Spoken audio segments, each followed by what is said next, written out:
When we were young, we were told home food is healthy food. Then sometime around the 90s came a breakfast revolution. Corn flakes made their way to our tables. This was the new healthy. Then came green tea. It was followed by quinoa, oats, smoothies, kale and seeds. So many of them, chia, sunflower, pumpkin, flax, sesame, hemp, they planted themselves on our dinner tables and cluttered it and slowly replaced traditional home-cooked meals. That's okay, we were told. It is healthy. Enter 2020, the Wuhan virus pandemic. Soon healthy alone was marketable enough. Immunity became the new sales pitch. So laddus, milkshakes, ice creams, everything started promising immunity. Hello and welcome to Gravitas Plus. I'm Palki Sharma Upadhyay. I'm not a doctor, but here's what I am. Logical. My logic and experience tells me that we are being fooled in the name of health and wellness. Why don't you open your Instagram? Search for health and wellness. You'll find 4.2 million posts. The search word health leads to 122 million posts. Healthy, 161 million posts. Healthy living, 30.5 million. Did you know that Pinterest now has a category called protein? That's the level of obsession with the idea of health. I'm all for being healthy. What I'm against is the flawed idea of health, the one that Instagram teaches us. We are told slim is healthy and healthy is slim. You see, we humans have never been more insecure about our bodies than we are today. And this mindset is not helping us. The only thing it's helping is the market. The global health and wellness industry is currently worth $4.2 trillion. It represents 5.3% of the global economic output. How did it get here? By selling us shortcuts to becoming healthy. Let me give you an example. Green tea, the highest selling wellness product. As of 2019, the global green tea market was worth $18.4 billion. This tea is considered the elixir to health. 3 cups of green tea a day and you're superhuman. You can burn fat, prevent diabetes, improve your brain functions and prevent cancer. Really? If green tea could prevent cancer, our cancer researchers would be vacationing in Tuscany with a glass of fine red wine. Green tea cannot make you lose weight. Trust me, I've tried it. What it can do is improve your metabolism, which, by the way, almost any tea can. Black, blue, oolong, matcha, English breakfast, Earl Grey, Duke of Northampton. Coming to green tea's antioxidant properties. Well, science says that the theaflavins in black tea and the catechins in green tea are equally effective. So should you drink green tea? Sure, but don't count on it for losing weight. Here's what else you should not count on. Gluten-free. These products are such a fad. Wellness bloggers tell us that gluten-free is the secret to becoming healthy. What does science say? Gluten is a mixture of proteins like gliadin and glutenin. Where is it found? In carbohydrates, wheat, barley, rye. Are any of these bad for our health? No, they aren't. There is no need for us to buy gluten-free products unless we have celiac disease or are gluten sensitive. Less than 5% of the UK's population has problem with gluten, but 12% of the population has gone gluten-free. Celiac disease affects roughly 1% of the American population, but 20% of America is trying to eat gluten-free. Is it helping in weight loss? The answer is simple. Losing weight is a game of calories. You need to burn more than you consume. You need to reach a calorie deficit, which you can by eating junk, fried food, McDonald's, pizzas, cookies, Peking duck. As for health, gluten-free is not helping us. It is taking away the much-needed carbs. Who is it helping? An average gluten-free product is 242% more expensive than their variant that contains gluten. In 3 years, the global gluten-free market is expected to touch $6.47 billion. By 2027, it is projected to cross $43.65 billion. Here's what else is fooling us.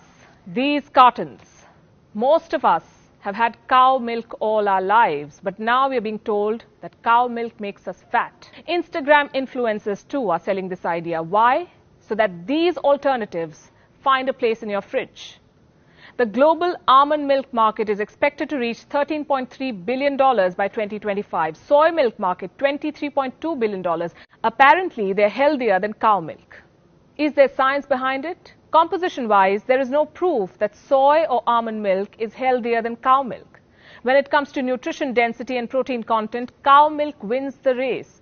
Clearly, this is the healthier option. There is no need to pick up that soy or almond milk carton unless you're vegan or lactose intolerant. Here's another product, protein powder. These tubs are as heavy as dumbbell and they cost as much as gold. YouTubers say, go for it. It's worth the investment. Well, they are being paid to say so. But why are we drinking these? What you need to understand is protein powder is a supplement. It comes into play if you fail to reach your daily protein goal. For a woman, it's 46 grams. For a man, it's 56. You can meet this target by eating eggs, nuts, milk, chicken, soy chunks. And even if you do not hit that 46 or 56 gram mark every day of the week, you will not be prosecuted. There is no need to spend a fortune on these protein powders. That is, unless you want to contribute to its $5.28 billion market. Those selling protein powders will not tell you about the risk associated with it. What are its long-term effects? No one knows. These products are too new. Here's what else is not necessarily healthy. Brown alternatives, rice, bread, sugar. Of late, we tend to prefer them to the white variants. That did sound racist. It was totally unintended. Nutrition-wise, the difference between brown rice and white rice is negligible. MRP-wise, the difference is hefty. You know what else is not your health BFF? Healthy snack. Low-cal, fat-free, baked not fried, air-fried, cholesterol-free. None of these claims matter. Ingredients do. Many low-fat snacks have added sugar.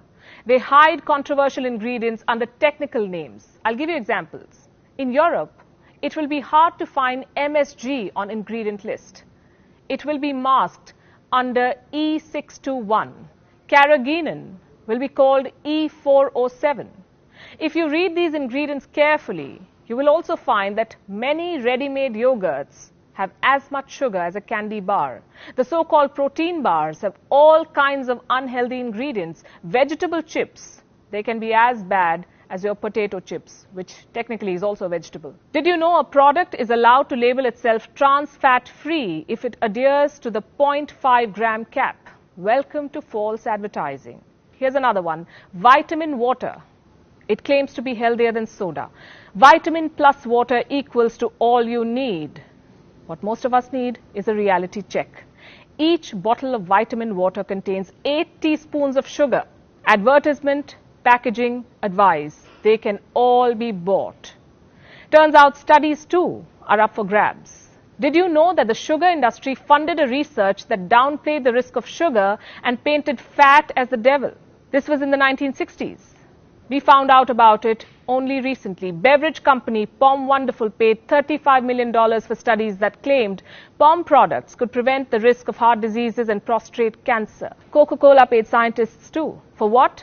To push the message that exercise was a more effective weight loss tool than cutting down on food and drinks. So the next time a product claims it is healthy and backs its claims with studies, take it with a pinch of salt. When wellness bloggers, lifestyle influencers or fitness YouTubers tell you to buy a certain magic tea or go gluten-free or blend your spinach raw into the smoothie, remember, they make anything between $200 to $650 per post for endorsing a product. What do you get by buying them? Except maybe develop orthorexia. That's the term for obsession with eating healthy food. You see, social media and its target marketing is a danger to public health. A lot of us have fallen for it. Many of us have recovered. Years of healthy food obsession and spending a fortune later, here's what I have concluded. Home food is health food. Home food is the only tried and tested superfood. If you want to lose weight, aim for a calorie deficit. If you want to be healthy, eat a balanced diet. Remember, food is not your enemy. Self-doubt and false advertising are.